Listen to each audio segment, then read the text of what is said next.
So this is my mill lathe combo unit, and the spindle bearings probably should be replaced on it. So let's tear into this machine and I'll show you what's involved in replacing those bearings.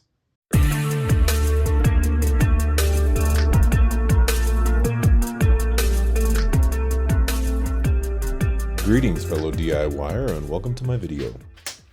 I've had this mill lathe combo unit for a lot of years, and it has logged a lot of hours. Tons of parts have been made on this.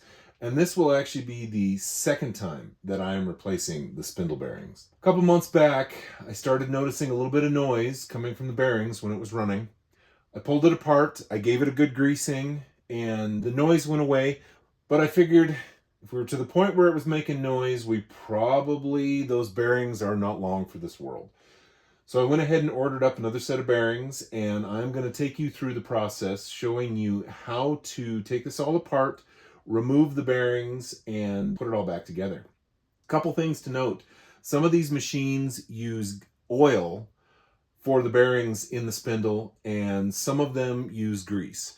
This particular one is set up to work with greased bearings. The bearings are a tapered roller bearing, like a wheel type bearing, and it'll work great with the grease, no problem.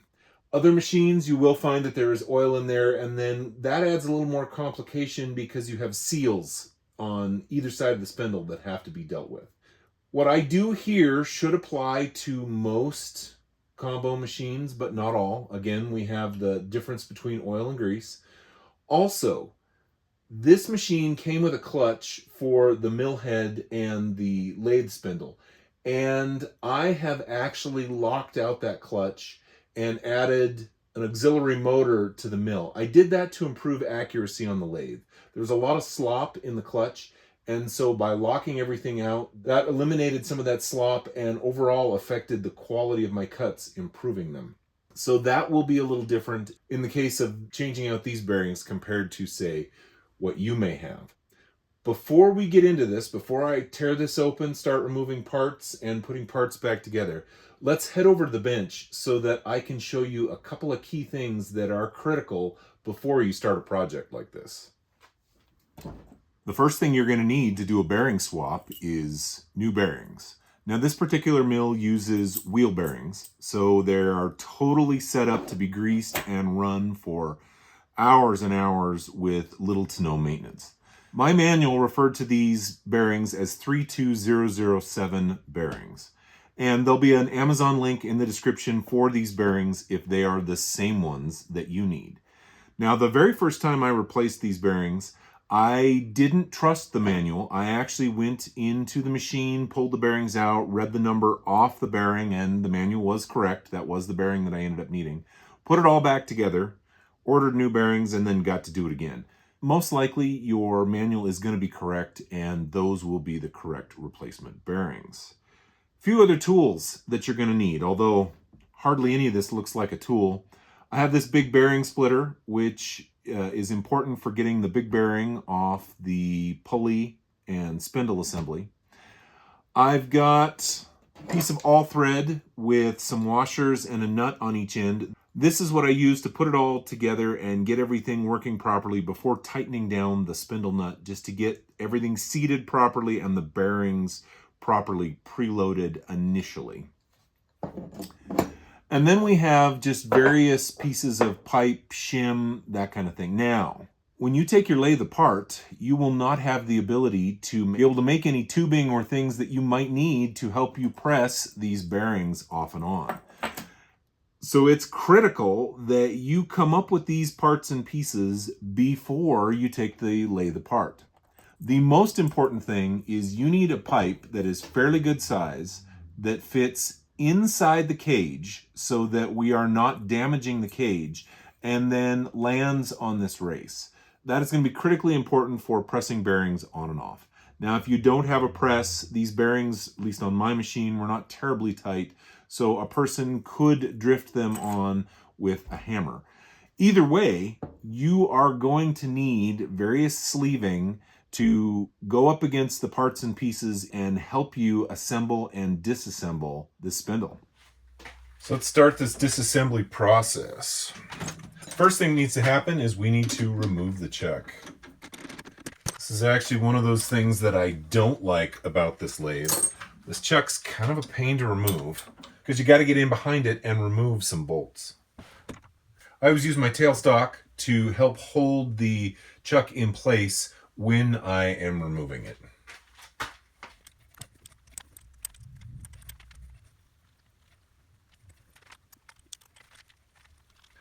First time I ever took this spindle off, it took me quite a bit of time.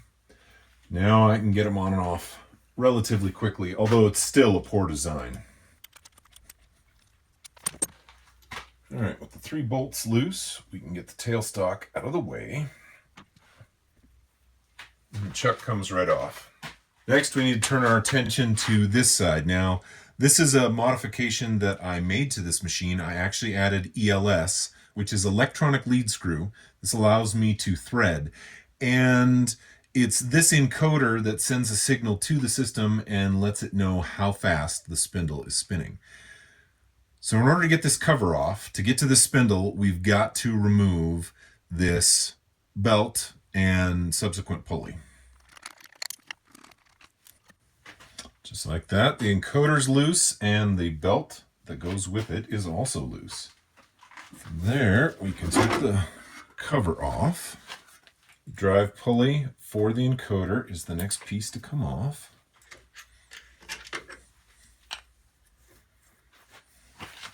All right, so you probably can get this all apart without having to completely remove the housing for the belts.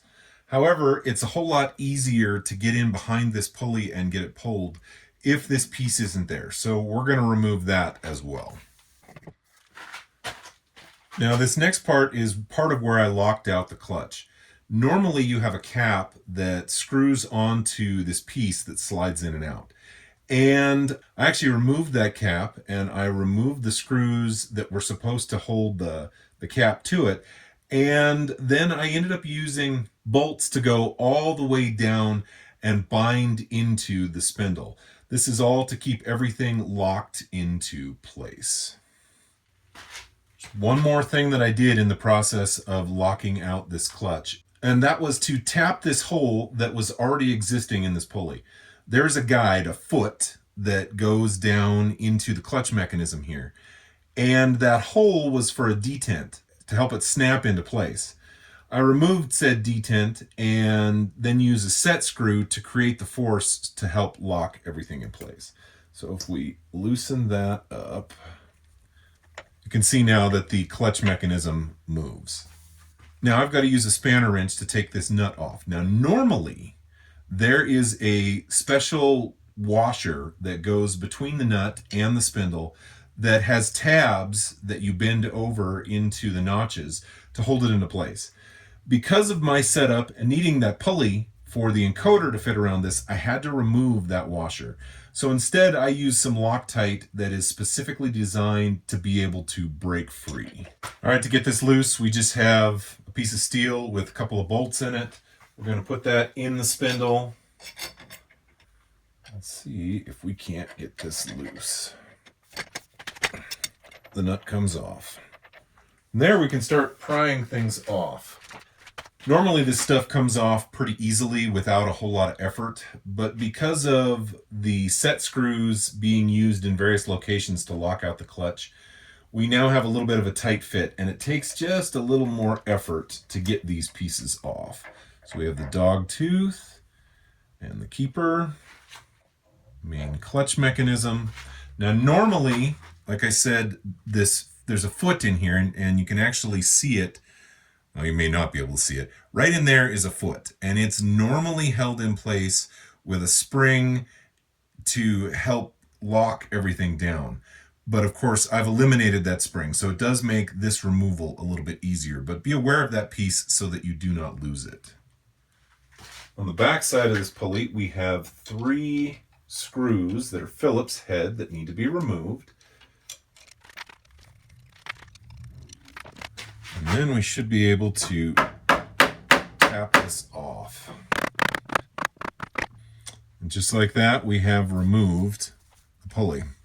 And there's that little foot that I was talking about that you need to make sure that you do not lose. From here, a little brute force is required. This bearing needs to come off, and it is a press fit. And so you need to get in behind it and pry it out. Now, the nice thing is it's not such a tight press fit that you can't pry it off with a couple of pry bars. Before we do that, there is a snap ring that needs to come out. Always when you're working with snap rings, wear safety glasses. You should be wearing safety glasses in the shop anyway, but this is spring loaded and it can pop loose and go flying. I've actually been hit in the eye with spring clips because I was not wearing safety glasses. If you're taking the time to replace the spindle bearings, it's a good idea to replace this bearing as well. This is a place where you could use the bearing splitter that I just showed you. In fact, I think I'm going to do that. It's going to allow me to get in behind this bearing and hopefully tap it off with a hammer. However, you can use the pry bar technique. In fact, the very first time I replaced the bearings, that is how I got it off. Come in here with the dead blow hammer. Removing a bearing this way, especially where you're not pressing out from the center race, can actually be hard on the bearing. All the more reason to replace this when you get it all apart. Bearing's off. All right, next step. There are 4 socket head cap screws right there holding this bearing retainer in place. Get in there with an Allen wrench and remove those. Now I recommend as you're taking yours apart, take lots of pictures. That way you know exactly how it all goes back together. Now if you have a manual, it probably has an exploded view, and that exploded view is probably accurate, but not always. Sometimes they'll make modifications to a machine, there'll be a different production run, and they'll change something, but they won't go back and change the manual. So it's critical, if you've not been in there and verified that your exploded view is the same as your actual machine, that you take pictures as you go. The bearing retainer comes out. Now we have another piece of a bearing. We have a thrust bearing in there, and this is the race for that. So here we have the other half of our thrust bearing, and then we have the gear that allows you to go from lathe to mill. Now again, that's been removed. The shaft comes down. There's no longer a gear up in here to mesh with this. But these pieces need to be still there because they are a shim and a spacer, basically. Then we have this sleeve. Now there again, that's where I was talking about where stuff was binding in from the set screws. We are about ready to actually remove the spindle. Now there's one more thing you got to get to. There are 3 Phillips head screws behind the front of the spindle, and you can actually get to them by coming in through the spindle mounting hole. This is a great time to use a magnetic screwdriver. There's a lot of times where having a magnetic screwdriver is a bad idea. This is not one of them. Verify that the bearing cap on this side is loose, and it is. And now we can gently tap this whole thing out.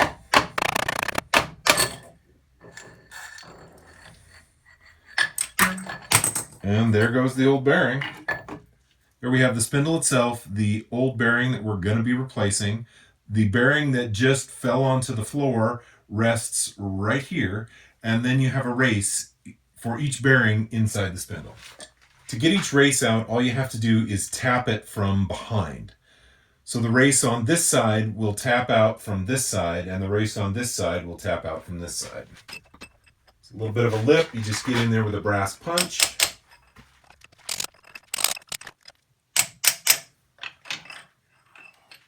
One race removed. The first race wasn't very tight. The second one is a little tighter, so we are going to use a slightly bigger hammer. Don't want this race to pop out and hit the ways, so I am using a rag just to soften any blow. A lot of old grease in here. We're just going to go in and get that cleaned out. Other than the final disassembly of this spindle, which just involves pressing this bearing off, we have everything completely apart. I'm going to take this over to the press and press this off. I'll show you a little footage of that. Before I do that, we're going to go ahead and install the new races.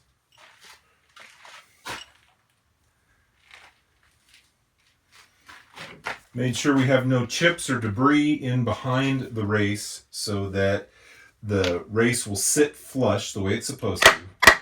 And we're just going to start tapping that back in. So anytime I'm initially tapping a race in, I actually like to use a 2x4 or other piece of wood to do it. If they're not going in square, they'll bind up. And by using wood, you don't end up driving it in crooked because the wood will start to deform before it'll drive it in very far. Now that I've got this first one most of the way in, we're going to come back in with the punch and the smaller hammer just to make sure everything is properly seated. And that race is in its new home. Now on this side, it's a little more challenging because we've got to drive it in so much further. You obviously don't want to be hammering on this race, and you also don't want to be punching because you could damage the outside piece where the race is sitting in. The easy solution is the original race. You lay this over the top. Now the important thing, this is super important, you have a wide edge and a skinny edge. You don't want to do it skinny side to skinny side because if this ends up sticking, there's no way to easily knock it back out. But if you do the wide edge, you can actually come in from the other side and drive this out if you need to. So we line everything up. Once you get it in a ways, it gets a whole lot easier. But now the problem is you run the risk of sticking this race in the slot, and again, it's a tight press fit, so that would make it hard to get out. That's an easy fix. What I'm going to do is I'm going to take this over to my bench sander, and I'm going to go all the way around the outside and remove a few thousandths so that this now becomes a slip fit in this hole.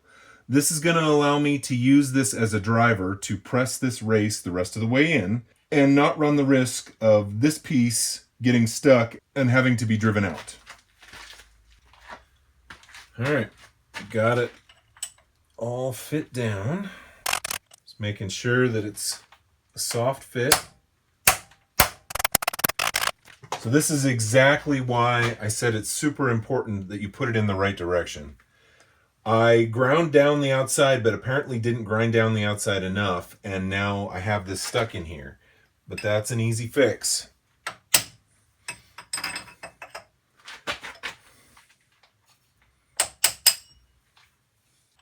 After one more trip to the bench sander, it is now a slip fit, and it is the perfect tool to drive this the rest of the way on. Okay, did you hear that change in sound? I don't know if the camera picked it up or not, but when the race is fully seated, the sound that it makes when you hit it will change. I always like to come in from the back side and run my finger along it to make sure there's no gap, and there's none. So the new races have been installed. Let's get you over to the press and we will disassemble the rest of this spindle. Let's get this bearing pressed off.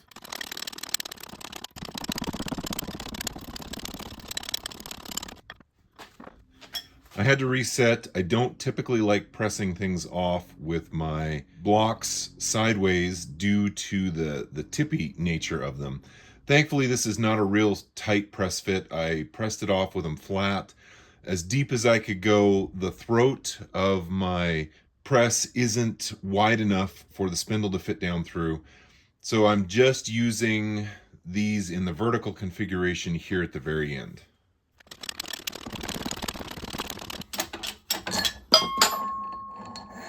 We have the bearing off. I'm leaving the bearing retainer in place so that I don't make the mistake of pressing the bearing back on without having this underneath.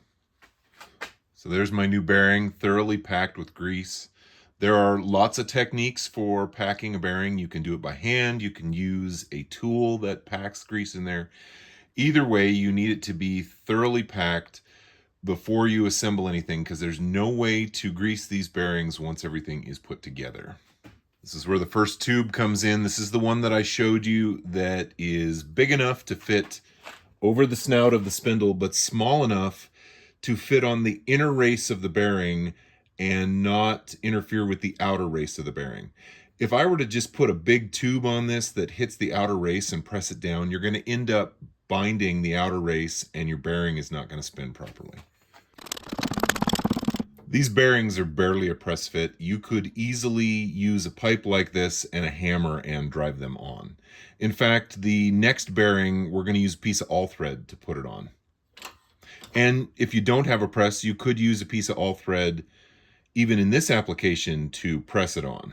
All you'd have to do is run the all thread through the spindle, put a big washer on this end, a big washer on the spindle end, and then tighten it down, and it's going to press that bearing on. Had to reset because the end of the spindle had hit the end of my tube. Had I used a longer tube, that wouldn't have needed to have happened. Now it's super critical here, especially since I can't see, that I'm putting really light strokes initially, because I don't want the end of the spindle to be bottoming out on the plates and damaging it. And we are sliding smooth. So I clearly have the end of the spindle in the notch created by the press plates. The bearing has fully seated. I'm getting good pressure now. This spindle is ready to go back into the lathe. So now that I'm ready to reassemble this in earnest, we're going to start by installing the spindle and then tightening down the screws for the bearing retainer. This will hold it in place as we get all the other pieces in place. With the bearing retainer in place, it can't come out. It's still obviously flopping around, but it is held in place enough to finish the assembly. And now we can install the second bearing. This is where our piece of all thread comes in. You run it through the spindle. We bring our sleeve over the top. It's the same sleeve I used to press the other bearing on and off. And you just begin tightening down and it'll slowly begin to press it into place. You don't have to worry about it too much at the beginning. You can just go, but as we get it close to where the bearing is finally sitting in the race, you want to be real careful, make sure everything is lined up properly, and you also don't want to over tighten it. Now, if you do over tighten it, you can just tap on the end of the spindle with a dead blow hammer, but it's better if you don't over tighten it to begin with. Okay, so right there, we are to the point where the spindle is hardly moving. Now, these are brand new bearings, and you use the same kind of a technique that you would to tighten wheel bearings. You want to tighten it kind of to the point where you're just starting to feel some drag. Now, because these are new bearings, they are going to need to break in. And so once it's fully assembled and you've put some hours on it, you may have to go back and tighten the main nut. You won't have to take it all apart and reinstall this tool. It's just the main nut, and I'll show you that when we get it all put back together. This is all done very much by feel. Good news is if you over tighten it, you can easily adjust it. If it's not tight enough, you can add some tightness with the spindle nut when you get there. And that feels about right.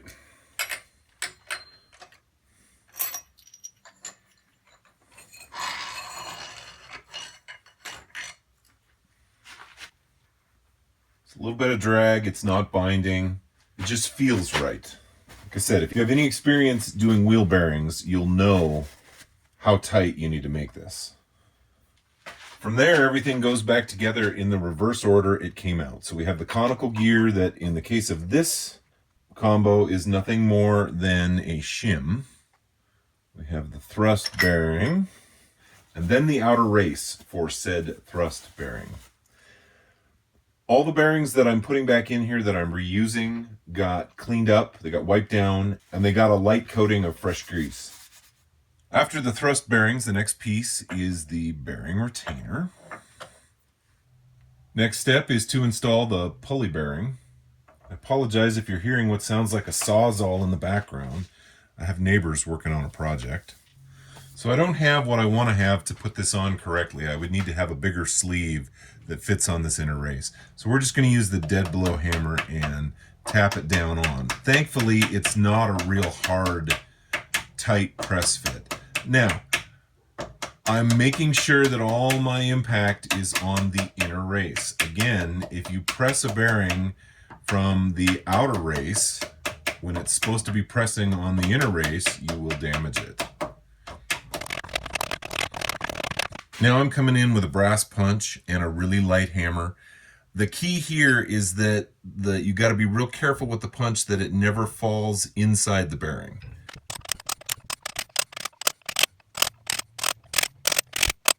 And you can hear the sound change when it is fully seated. You can now reinstall the retaining ring. From there, the pulley is super easy to install because we can use our all thread.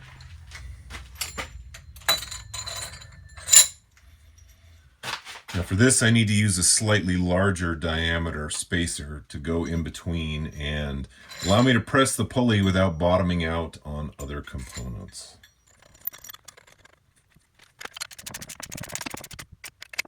All right, we have bottomed out. So if you remember from disassembly, we had this little foot that was part of the clutch mechanism that needs to go back in. In my case, it's for the set screw to lock out the clutch. Either way, it still needs to be there. So I'm going to rotate the pulley so that it's down. Let's see if we can't get that placed. So this is our spacer sleeve that helps set the preload on the bearings when you tighten down the nut. Now there'll be some other pieces in between it. And it needs to fit inside that clutch gear that we placed already. So you do have to apply a little bit of pressure to get it where it needs to go. And we are now sitting where it needs to be. You'll know it's sitting properly because you now have room to put the key in the spindle. From here, the clutch mechanism slides over the assembly, past the foot, and locks all of that in place. We can now slide this end cap on and the spindle nut. Now I just have that finger tight. Set the preload on the bearings. It's just like before. We're using the wheel bearing technique. Things may have loosened up in the install process, so that's why we set our final preload at this nut.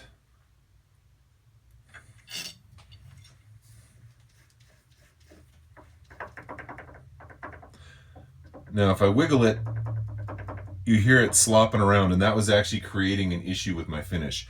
That's the whole purpose of using the set screw and tightening down on that dog leg. There is actually a little bit of slop in this key, and that was creating some inconsistencies in my cuts.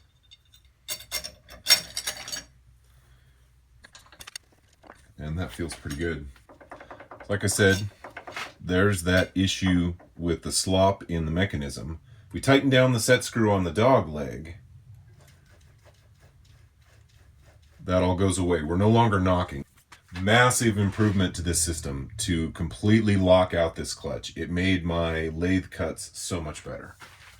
So we have the majority of it back together. The clutch has been locked out, the pulley's installed, the bearings have been replaced, the proper preload has been set.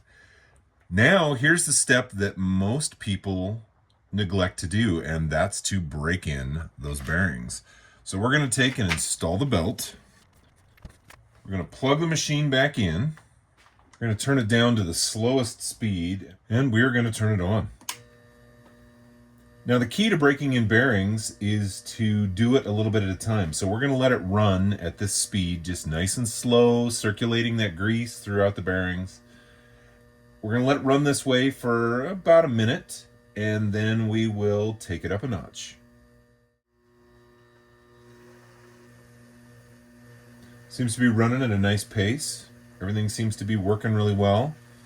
Doesn't hurt in the middle of breaking it in to take it and run it the opposite direction.